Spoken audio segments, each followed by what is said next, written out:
ang Bangko Sentral ng Pilipinas o BSP. May madali na pong paraan para mapakinabangan ang ating mga barya. Kasama po natin this morning ang Deputy Director ng Greater Manila Regional Office ng Bangko Sentral. Good morning and welcome sa Love, Tony, Pet and Everything, Sir John Ryan Jose! Magandang umaga! Maraming salamat sa pagkising ng maaga. Yan. Sir, batiin niyo po yung ating mga nanonood at nakikinig ngayon. Hello po, magandang umaga po sa inyong lahat. Yes, sir. Sir Ryan, ikaw na po ang magsabi sa kanila ng good news tungkol sa coin deposit machine. Yun. So, ayun po, ang Bangko Sentral ng Pilipinas ay inilunsad yung coin deposit machine project para mas lalo pang paigtingin Kailan po ito sinimulan, sir? Nitong June 20, Okay. 2023. So, inilunsad namin ito para mas lalo pang paigtingin yung coin recirculation program ng BSP. Ano po ba yung napansin ninyo doon sa ating mga coins? Kasi ang alam ko, meron tayong batas regarding the usage of yung mga coins natin. Ano po ba yun? Sa ngayon kasi, napapansin namin na base sa datos nitong Abril lang 2023, nasa mahigit kumulang 39 billion pieces of coins na ang nasa circulation. So, more or less, nasa 19 billion pieces, o mahigit kumulang kalahati nito, yung mga lower denominated, yung mga sentimo na tinatawag natin. So, talagang marami tayong pera na nasa circulation o barya na nasa sirkulasyon, kaso nga lang yung talagang hindi siya na ipapaikot ng maayos. Paano niyo po na-monitor yung ganun, sir? Na parang hindi na, kumbaga hindi na puputo usage po yung ating mga barya. Kasi maraming factors si kinoconsider ang BSP, Yes. lalo na yung tinatawag natin na coins in circulation. Of course, yung behavior din ng mga bangko in terms of deposits, sa kanilang withdrawal. Yeah, so, sa ngayon po, kapag nakikita namin na tumataas yung withdrawal, tapos kaunti lang din yung pumapasok sa amin na deposit. So, isa yun sa possible indicators. Tsaka yung madalas din po na tayo bilang ordinaryong mamamayan, pag bumibili ka, sasabihin sa'yo ng mga kahera, naku, wala po akong barya o may barya po kayo. Actually po, sir, parang madalas yan. Lalo na sa mga groceries, napapansin mo, meron po ba? O di kaya sa mga excuse me, sa mga restaurant, sa mga food, lahat, lagi na sabi, meron po ba kayong piso? Ikaw mo, yung customer pa minsan. So I think tama ka, yun ang mga indicator na talaga hindi nagagamit yung ating mga barya. Pero may sapat tayong mga barya. Yes, Sobra-sobra pa. Sobra-sobra Ayan, po. okay, eto na. Yung coin deposit machines na ito, gaano po ba ito karami at saan makikita, sir, para talaga na mapuntahan at madayo na po natin? Sa ngayon, ang Bangko Sentral naglunsad ng 10 units na coin deposit machine. Metro Manila pa lang po. Greater Manila area. Greater Manila area. So, we partnered sa SM, Robinsons, tsaka Festival para sa proyektong ito. So, sa ngayon, nakalagay siya sa 10 locations, 9 locations actually, pero 10 units na yun na i-deploy namin. Kumusta ang response ng ating mga kababayan dito sa inyong coin deposit machines? Ako, kahit kami nagugulat, as of August 24, nasa around... Wait lang po, kilala ko po yung... kilala ko po yung model ninyo! JP, I love you! Kilala ko, nakatrabaho ko yan. Okay, sige, go po. Ayun, nasa 47 million pesos na yung value ng coins na nandun sa coin deposit, na i-deposit sa coin deposit machine. So, as of August 24 lang po yun. So, halos almost 2 months pa lang yung natin. Good job. Project po. Happy! At sana kumalat pa, no? Kasi, syempre, I'm sure maraming mga kababayan natin na meron talaga mga ipong ganyan. Okay, kadalasan po, medyo mahirap para sa karamihan ang gumamit ng mga ganitong machine. Personally. Hindi ko i-exclude ang aking sarili. Kasi minsan talaga, ano ba dito? Mga ganon. Okay, gaano po ka-user-friendly itong ating mga coin deposit machines? Nako, sobrang dali lang. Para lang siya actually ATM. Okay, So, there you go. meron tayong parang touchscreen panel po doon. So, taray touchscreen! Ang sorry! So, may touchscreen po doon. So, may mga pipindutin lang po doon. May instruction din po doon kung ano yung step 1 na need mong pindutin ng mga buttons. Sa wikang Tagalog meron? Tagalog at Ingles nandun po. Ayan, okay. So, ano po yun, so susundin lang po nila yun. Tapos, lalagay na nila yung barya nila. Yes. And then yun, may mga guide po, may option naman po sila doon na pwedeng piliin kung Okay. ano pong balak nilang gawin doon sa barya. Ano yung mga option? May mga option ba? Ayan, pinapakita. Wow, ang cute! Pinapakita ngayon sa mga nakikinig Apo. po sa Radyo Agila. Lagay lang ng lagay.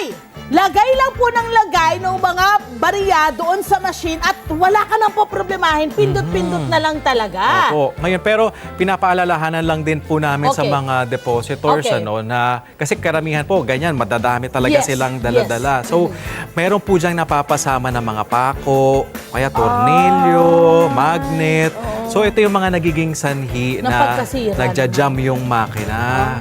So, iba po, minsan nasanay tayo na, di ba, binabundle po o tinetape natin yung Okay, barya. madikit. So, meron pong iba na naide-deposit po yun kasabay. So, yun po yung nagkakaroon tayo Nagja-jam din. Nagja-jam, nag-aaberya po. Yung Okay, so ang gusto lang natin. sabihin sa atin ni Sir John, tanggalin po natin at linisin yung mga Tama. barya bago po natin ilagay doon po sa machine para mapangalagaan po natin yung mga machine dahil para mapakinabangan po yan ang ating mga Yes. kababayan. Ano po? Okay. Ano po ang pwede nilang gawin doon sa mga sirang coins na hindi tinatanggap ng machine? Pwede po ba nila itong gamitin o papalitan po sa BSP? Ano po yung proseso? Yung mga mutilated coins na tinatawag po natin, o yung mga doubtful, maaari po silang makipag-ugnayan doon sa kanilang depository banks. Okay. Tapos po ito naman po mga bangko, Talaga? makikipag-coordinate po sila kay BSP para po ma-determine natin kung ito po bang mga barya Ay, pwede redeemable pa o hindi. Pwede pala yun, Akala ko pupunta na talaga sa BSO. At least sa mga bangko natin, Yung mga pinagdedepositohan natin, I think, ibigay nila na yung serbisyo na yan para sa kanila mga depositor, para matulungan po nila. Okay, so kapag naipasok na po yung mga barya sa deposit machines, ano po yung makukuha nilang kapalit? Mapapalitan po ba ito ng bills? Or ano po yung mga bumabalik sa kanila?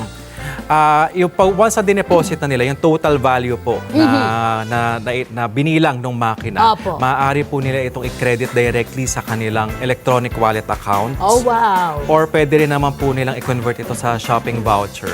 Pwede? May Maaari dalawang option! Kung pipiliin po halimbawa ang shopping vouchers, saan ito pwedeng magamit? Sa ngayon po, since ka-partner po namin ng SM dito, so pwede po nilang gamitin yung shopping voucher sa lahat ng SM store nationwide. Mga groceries, ganyan. O kahit anong SM store pa lang po sa ngayon. store pa lang. SM Okay. store. Kumbaga yung parang department store po. Yes!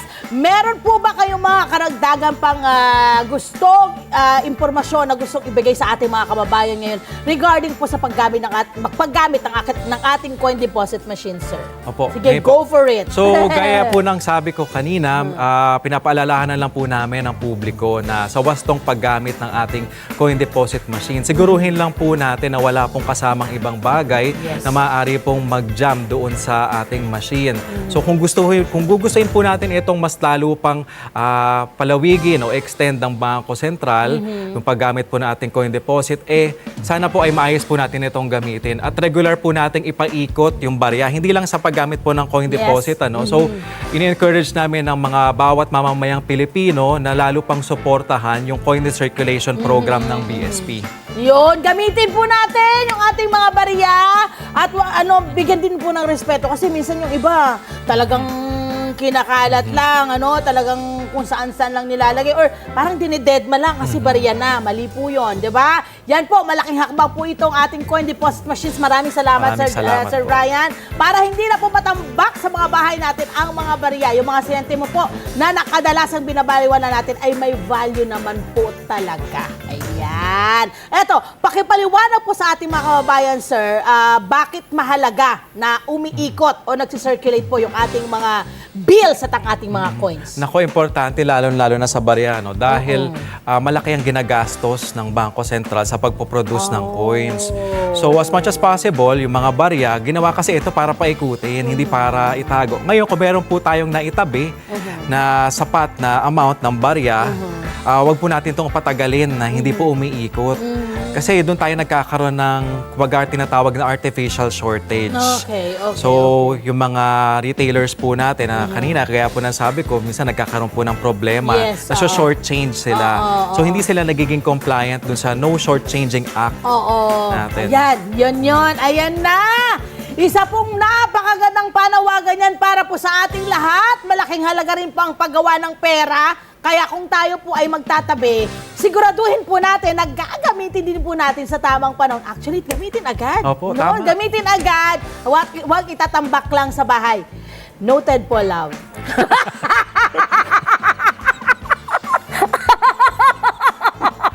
Salamat ha! Salamat sa Ano mo ang future plans ninyo para sa coin deposit machines? Ano po yung inyong nakikita rito sa project na to, Opo. sir? So sa ngayon po, since meron na po kaming 10 na i-deploy, magde-deploy pa po kami ng additional 15 units this year sa Greater Manila area pa din. And then this project po will run for 2 years. Okay. So pag-aaralan ng Bangko Sentral kung ito ba ay dapat pa po ba namin i-extend, pagpatuloy. Kaya hinihikayat namin yung mga Pilipino na sa maayos na paggamit nito. Kasi malaking factor din po yun kung talaga bang epektibo itong machine na to para sa mga Pilipino, kung ganyan sila gumamit. So, magiging factor natin, factor po yun sa assessment namin. Ayan. At open po ba ito 24 hours yung mga coin deposit machines? Actually, during mall hours yan. Mall hours, Oo, okay. Kasi after po nun, so nagkakaroon din ng mga maintenance para the following day, pagbukas, pwede na po ulit gamitin. Opo. Really, really nice. Yun pa. Huwag niyong i-jam. Huwag niyong sadyang i-jam yung ating mga machines. Alagaan po natin yung ating mga machines para lalo pang tumagal ang kanilang usage at matulungan tayong tayong lahat, tayong mga mamamayan. Maraming salamat. Maraming salamat Mas tayo po. na. Kesa mag-ipon po tayo doon sa ating mga alkansya na talaga namang tinan nyo, pagdating ng panahon na gusto nyo nang gamitin, nawala na pala, 'di ba? Nabulok, nasira, 'di ba? At mapapapalitan nyo pa, no? Pwedeng pera at pwede ring gaya ng mga vouchers na sinasabi ni Sir Jan sa atin. Okay. Sinabi na sa atin kanina, Sir Jan, ang daming mga branches na pwedeng puntahan or mga locations na pwedeng puntahan yung ating coin deposit machines. Puntahan nyo na po. Actually ako, mamaya po, punta na ako. Ipapapalit ko na para magamit ko na rin po. Ayan! Okay, totoo po bang hindi tinatanggap? Oo nga! Wait, idadagdag ko na to. Totoo yan. Yung lukot natin na bagong-bagong 1,000 bill, bawal pong lukutin? Katulad na lang din po sa natin, yung mga regular na paper bills, pinopromote din po ng BSP ang Clean Note and Coin Policy.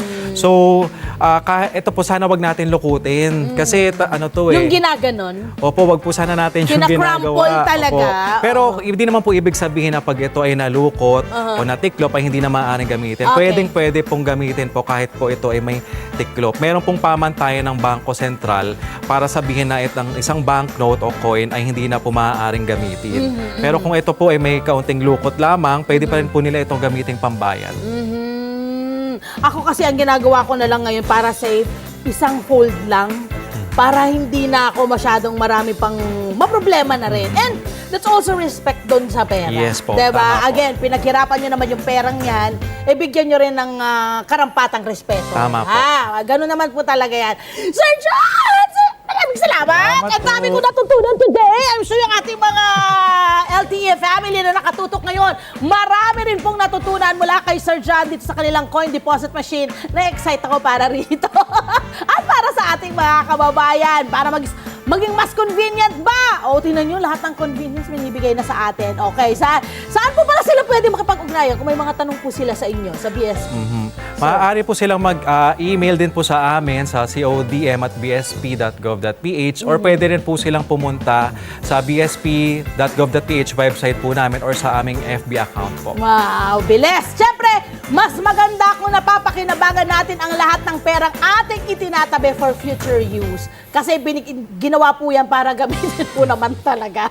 Huwag po natin hintayin mapulbo sa mga lawang, yung ating mga pera.